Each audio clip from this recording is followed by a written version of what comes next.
Hello everyone, GS98 here, and I know I haven't done a figure review in a while, and it seems like whenever I have to do, or not have to do, but when I do a figure review, I have to say, I haven't done one in a while, because yeah, I mean, with all games, games and all that coming out, I don't normally have a lot of time to do, figure reviews like I used to, but I received this, great figure yesterday from a good friend of mine on YouTube, Toys210. Thank you very much, my friend.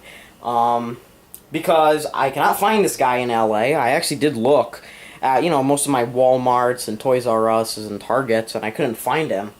As you know, I love Batman. He's my favorite, comic book character, movie character.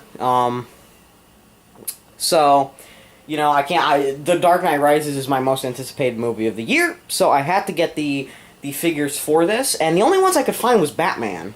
And obviously no one really wants to get the Batman because the Batman's pretty much been out already. It's pretty much the same figure, just a little bit repainted, so... Anyways, let's get to the box. As you know, for the Dark Knight figures, they really had nice boxes. If I can actually get to one... It's kind of behind my camera here, so... my tripod. I'll just try to get to one right here.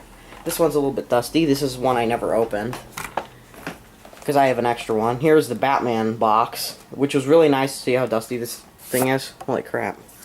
What I really liked about this box was the kind of, cave, breakaway box idea. I thought it was really neat the way they did this. They've taken away the, evidence bag, little, how do I say, Easter eggs you kind of get with them. Instead, you have if you collect all 6 figures, you can build a projecting bat signal, which is pretty cool. But let's get to the box. You've got the Dark Knight Rises on the top there, and it's kind of supposed to represent, I believe, Batman's gauntlets. That's what this box is supposed to represent. Nice art there on the back of the box where Bane is held. And then on the back it says, with authentic, detail, deluxe articulation, and supreme quality, the Movie Masters line offers fans the premium collecting experience. True to scale, these figures are expertly crafted to ensure the highest standards for your collection. And then the first figures released so far, you've got Batman, Bane, and Alfred. Alfred right now, I assume, is the chase figure, because no one's found him really yet. Then the Bane, and then Batman. Oh, Mr. Joker, a friend of mine here on YouTube, actually made a good point about the little vest that he's wearing is on the actual figure is actually not accurate, but it is accurate here. And then there's your finished bat signal. Collect all 6 figures. So pretty cool. So I assume this is the first wave. I assume, yes. I assume this is the first wave. It obviously is the first wave. I assume the second wave is going to be, we know Gordon's out, I know Catwoman's out in some areas, and I don't know what the third figure is. Gordon, I know, is a Walmart exclusive, so that might be kind of hard to get, but let's have a look at the figure. Okay. Here is the first piece of your bat signal that you do get. So, there you go. Bane. Alright, let's get to the figure. Let's zoom in. He stands at 6 inches tall. Very nice quality here. Let me actually bring him closer. Oops. Zoom out a little bit. If the camera wants to focus, that would be nice. Okay, there we go. You got a nice sculpt. It definitely looks like him in the movie. Definitely got Tom Hardy there.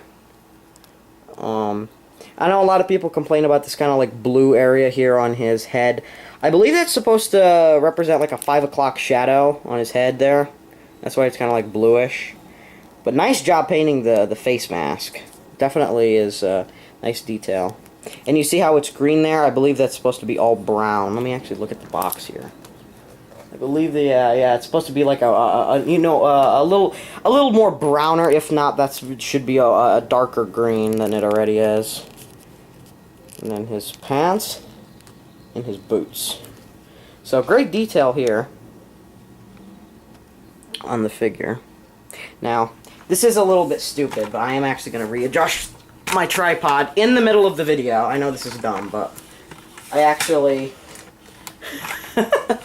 This is stupid, I know, but I have to do this. Because I just noticed that I made the tripod way too high. Ahead of time, so hold on. This one's stuck for some reason. Oh no, it's actually not. Okay. I'm being stupid. Oh! Am I? Yeah, no, I'm not. It's not stuck. Okay. So let me just raise this up a little bit. A little bit down. Okay. Alright. Let's get to the figure now. Alright. Enough nonsense. Stand up straight. Okay, so there you go. Here's a nice detailed shot of him. The nice fleece coat that he's wearing.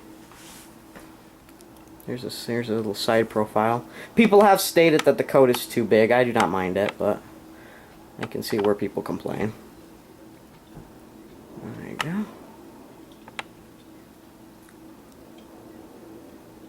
And then the wrinkles on his coat. And the slit at the back. So very nice detail. Overall. Articulation for this character. His head moves left and right. Doesn't really go up and down. That's probably my #1 complaint about the articulation, is that the head doesn't go down more. And at the arms here. You can go up and down, in and out at the upper part with a hinge, bends at the elbow with a hinge, and his wrists swivel. If you remember the Joker from this wave, which I thought was a great figure, you remember that it had no upper part swivel like the Goon or Batman. Same thing here. I do understand they're kind of like trying to get the whole, how do I say, coat look and feel. But I say don't suffer articulation. For the Joker, it worked more. But for Bane, you're going to want to get Bane in a good action pose, and I do agree, you cannot really get him into one. His waist swivels here. He's got an upper part, up a chest, torso hinge that goes forward and back. His legs can go up that high and back that far, centered by the coat. Bends at the knee, not much. And his ankles have a pretty good articulation, but no swivel. Yeah. So his articulation isn't bad, by any means. It's not like they cheaped out on his articulation. No. It's good, but... Let me just get a drink here. But it's good, it's just... It's not great. So, I will actually take the coat off for you so you guys can actually see what it looks like. You still have these sleeves, which actually would have been fine. Hold on, this is going to take a minute. The sleeves actually would have been fine if what you're about to say, which I will show you. Because the sleeves, in my opinion, don't look that bad. Because it kind of does represent that look of his that he's got, you know, in some of the trailers when he's not wearing the coat. But, okay, almost done. Alright.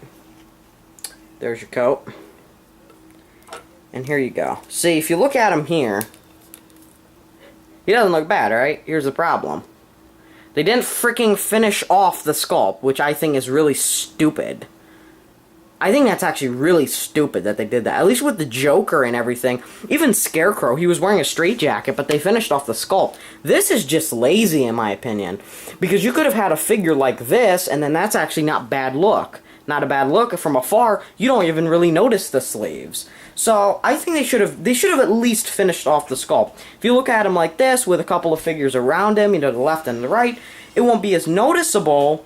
But if you want to do like a side profile, or, you know, him walking, it's not good at all. But a look at the back, because there is that 2-pack, by the way, where he's, you know, shirtless, like he is in the MTV spot. But you kind of see that, like, sickly spine thing going down. So they did add that. It's kind of a back, you know, back view of his mask. So that is kind of annoying, because I think, like, this is fine. But, whatever. Here he is next to the Batman. This is from the Dark Knight movie. Like I said, I had two. So, height-wise, Bane is a little bit taller. Just by a little bit, he is a little bit taller, which I think is fine to the movie from what we've seen. So, And I actually did measure the Joker. I'm not going to get the Joker and the Thug, but the Joker is taller than him. But actually, I believe Heath Ledger was taller than Tom Hardy. So they're actually doing the scale quite well. But anyways, that's my review. That's pretty much all I have to say about this figure. It's a very good figure. It's a great figure, actually. I would recommend, if you can find one, definitely pick them up. These figures retail for about 16 bucks, so pretty decent price. I mean, you think about it, that's the price of a NECA figure, pretty much. So, yeah. The only thing I could have wished for was a little bit more articulation and a little more details in terms of this. But other than that, the figure is great. I mean, like I said, just the fact that they didn't finish off some detailed areas, the promo figure of the vest area is better than the actual product. You know, just little things. You can't really get him into battle pose. The best battle pose you can get this guy into is pretty much like this. That's pretty much the best you can get. And this is just not me fidgeting with him. So, and this figure actually had really good articulation. You could get this Batman in a few good, good fighting poses. So, but that's my review of the Dark Knight Rises Bane figure. Very good figure. I'm definitely happy I got it. Thank you, Toys210. Go subscribe to his channel. Check his videos out. He's a cool guy. And I'll catch you guys later. So, thanks for watching.